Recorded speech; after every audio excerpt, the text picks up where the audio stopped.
There was a man in the veteran transition program at Fort Liberty, I'll call him Warren, who spent 31 years in the Army and then went straight into federal contracting work on the other side of the fence. He was good at it. The kind of good that means they keep asking you to stay, keep finding reasons to need you specifically, keep putting your name on things that matter. He worked until 67, not because he had to financially, because he didn't know what came next, and the work had always provided that answer for him. When he finally retired, his knees were shot. His cardiologist had been telling him for 2 years to slow down. He had a list of things he wanted to do, travel he'd deferred, time with grandchildren he'd missed, mornings with no particular destination, and he couldn't do most of it. Not the way he'd imagined it. The health that would have made those things possible had been spent in the same building where he'd spent everything else. He told me this sitting in a folding chair at the transition program, not because he was there as a participant, he was past that stage, but because he'd come back to tell someone. He said, "I'm not broke. I have more money than I'll probably spend. I just can't spend it on what I was saving it for." I've thought about that conversation more than almost anything else I've heard since I started this channel. My name is Ron Vickers. I retired from the U.S. Army as a Master Sergeant after 26 years of service, then spent 18 years as Director of Emergency Management for Cumberland County, North Carolina, and retired again at 62. I'm 64 now, and I run this channel, Beyond the Grind, for people who understand what it means to build an identity inside a career for so long that the career and the identity become indistinguishable.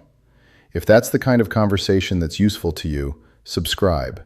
It costs you nothing, and it helps me keep doing this. What I want to talk about today is the specific and quiet catastrophe of waiting too long. Not just financially. There are people better qualified than me to talk about that, and this isn't a financial channel. What I mean is the personal version of it. The version where you keep extending because you don't know who you are without the job, and by the time you find out, your body has already started writing a different set of orders. I want to be careful about what I'm claiming here. I'm not telling you when to retire. I'm not telling you what's right for your situation. What I'm doing is telling you what I've seen, in people I know, in men who come through the transition program, and in myself, and asking a question I think deserves a direct answer. The question is this: when you imagine retirement, who do you imagine being? Not what you'll do, not where you'll go, who you'll be.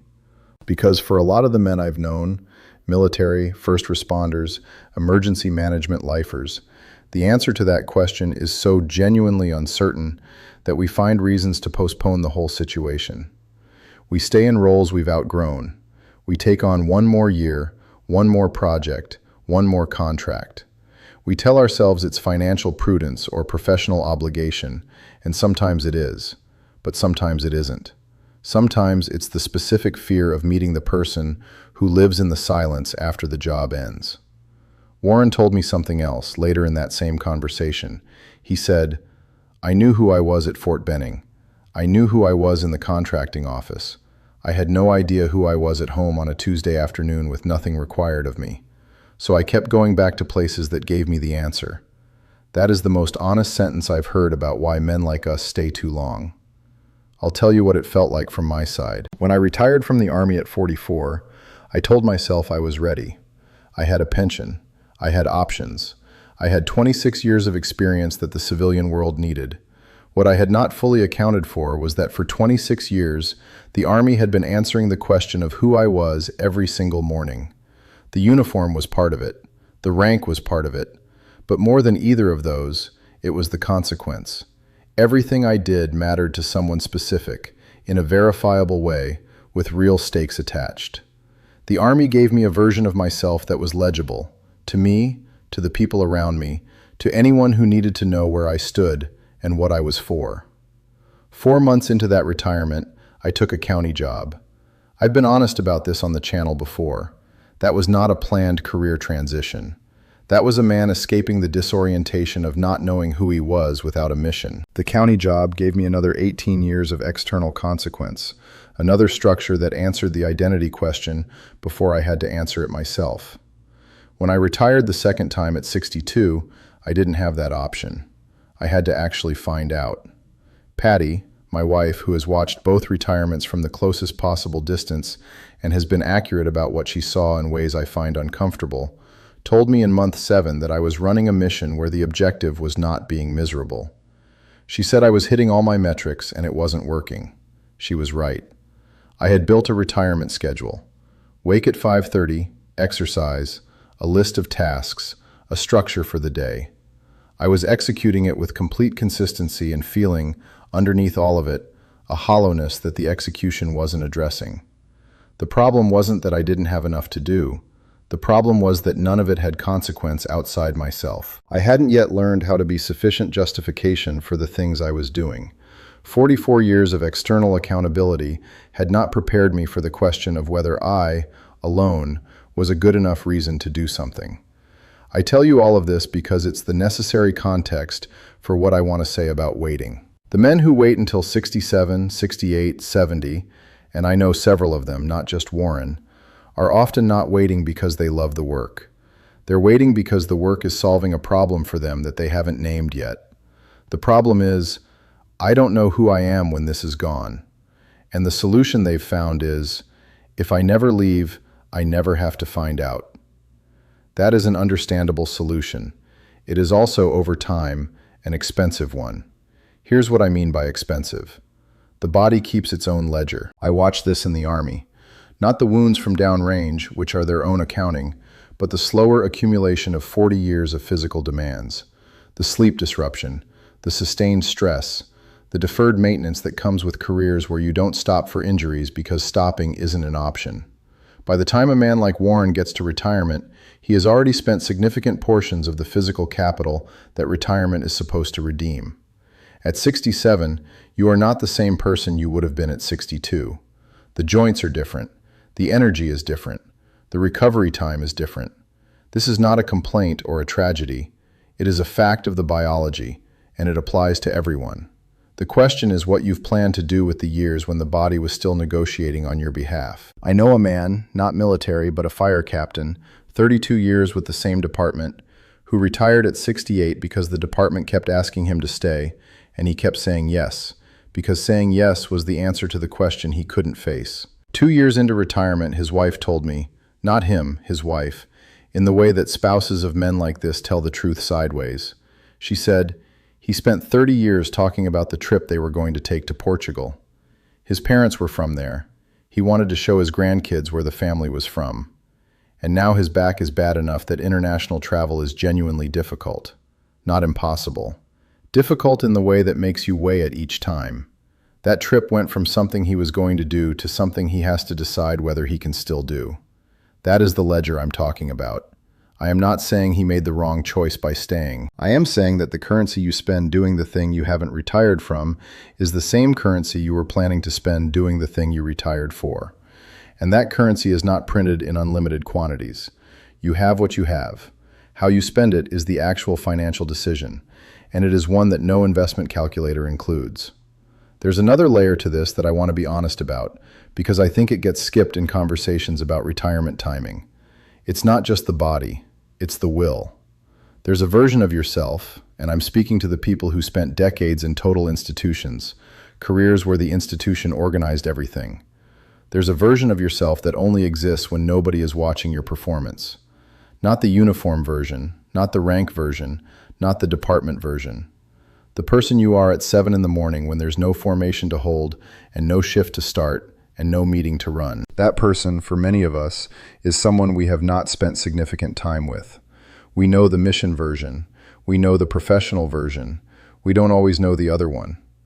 When men wait too long to retire, part of what happens, and I've seen this in the transition program, and I've felt it in myself, is that the disorientation of meeting that other person gets compressed into a period when the body is also making its own demands. You're trying to figure out who you are without the job at the same time you're managing the physical reality of being 68 or 70. The two disorientation processes overlap. Neither one gets your full attention. Men who could have handled both of those adjustments better with 5 more years of physical capacity are instead handling them simultaneously with whatever capacity remains. Patty said something last year that I keep returning to. She said, You have to get comfortable with being the only reason for the thing you're doing. Not a mission, not a department. You. And I think some men are afraid of that, so they stay where there's always an external reason. But the longer they stay, the harder that transition becomes, because the gap between the institutional self and the personal self gets wider with every year. She's a retired elementary school teacher. She's thought about this differently than I have, and she's usually right. I want to talk about the money piece directly because it comes up, and I want to be clear about what I am and am not saying. I am not a financial advisor. I will not tell you what your number is, or when you have enough, or how to structure any of it. That is not this channel. What I will tell you is what I've observed about the relationship between money and timing from the outside. The men I know who waited past 65 because they were building more financial security, not all of them, but more than I expected, did not end up spending significantly more money in retirement than they would have if they'd retired earlier. What they spent the extra year's earnings on was the extra year's expenses, the healthcare costs that came with age, the adjustments to the house, the smaller life that a body with less capacity naturally settles into. The money that was supposed to unlock a bigger retirement ended up offsetting the cost of the delayed one. I am not saying save less. I am not saying retire before you're ready financially. I am saying the calculation of one more year is not a pure financial calculation, and treating it as one is how men I respect ended up in Warren's chair telling me what they couldn't spend their money on. The question I want to put directly is this: what is the actual reason you're still working? For some people, it's genuinely financial. There's a real number that hasn't been reached. That's a real answer, and I respect it. For some people, it's meaningful work they're not done with. They love what they do. It engages them. They're not staying for the external consequence. They're staying because the work itself is still the answer. That's also a real answer. But for a significant number of men like us, and I say this having been this man, and having watched this man come through the transition program repeatedly, the actual reason is the identity question. The work is still answering who we are, so we don't have to answer it ourselves. And that reason, held for too long, gets expensive in ways that don't show up in any account statement. I started volunteering at the Fort Liberty Transition Program 2 years ago. I sit with recently separated soldiers, and I talk about what the first year actually looks like. Not a briefing, not a checklist. I sit with them, and I describe what happened to me, and I tell them the things I didn't know to expect.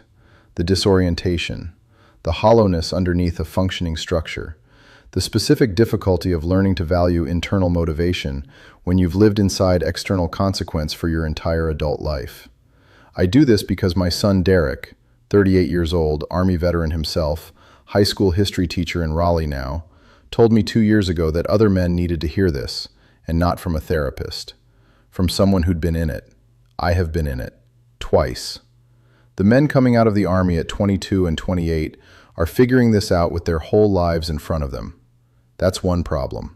The men who wait until 67 or 68 because the identity question is still unresolved, that's a different problem, because the timeline for solving it is compressed by the same years they spent avoiding it. I keep a message from a first sergeant at Fort Hood, 11 lines, sent about 4 months after I started this channel. The message says, essentially, I thought it was just me. I have not answered it. I don't know what I would add to it.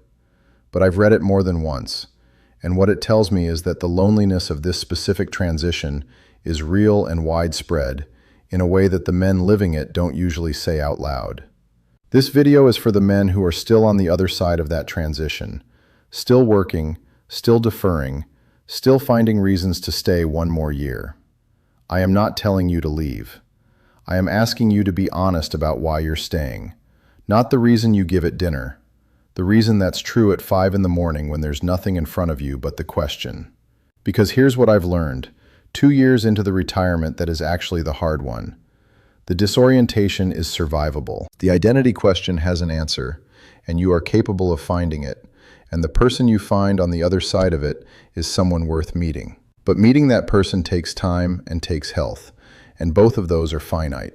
The structure you've known for 30 or 40 years is not the only structure available to you. That's not something I could have accepted on someone's word when I was still inside it. I understand why. But I am telling you it's true. Patty told me in month 7 that the structure I was running was a mission where the objective was not being miserable. She was right. What she was pointing at was that I was using the tools of the institutional life to manage a situation that those tools weren't designed for. I was organizing a life the way I'd organized a deployment, and it wasn't working because a life is not a deployment. The absence of external consequence is not a problem to be solved with a better schedule. It's a condition to be inhabited, slowly, with the particular patience of a man who has not had to practice patience without urgency before. I'm still learning this. I want to be clear about that. I fish in the Cape Fear River 2 or 3 mornings a week when the weather allows, not because I love fishing particularly, but because it gives me somewhere to be that requires enough attention to quiet the part of my mind that is always looking for the next objective. It's working, slowly. The direction is correct. The men who wait too long don't get the time to learn it slowly. They get a compressed version of the same problem, with the added weight of a body that is no longer negotiating on their behalf the way it was 5 years earlier. I watched Warren sit in that folding chair and describe a life that had more money than it needed and less health than the money was supposed to buy. That is not a financial failure.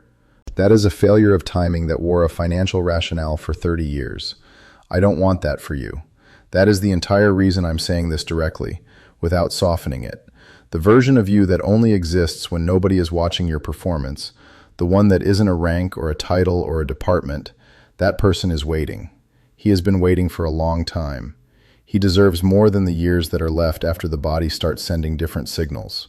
Here's the question I want to leave you with, and I want you to take it seriously because it deserves a serious answer. If the job disappeared tomorrow, not retirement on your terms, just gone, and you had to face the next morning without it, what would that version of you do? Not what you'd eventually figure out. What would he do that first morning, when the structure was gone and nothing had replaced it yet? Because that person is who you're going to become when the calendar runs out. The question is whether you meet him while you still have the health and time to get to know him properly, or whether you meet him when he's the only thing left, in a life that has the money, but not the capacity to spend it the way you meant to. That's not a rhetorical question. I'm asking it because I needed someone to ask it to me, and I'm 2 years into being glad they did. If this is the kind of conversation that's useful to you, the honest kind, without the softening, subscribe to the channel and leave a comment. I want to know, how do you think about the identity question? Whether you're still working or already out, what is the version of yourself you found, or are afraid of finding, when the structure went quiet? Tell me below. I'll read it.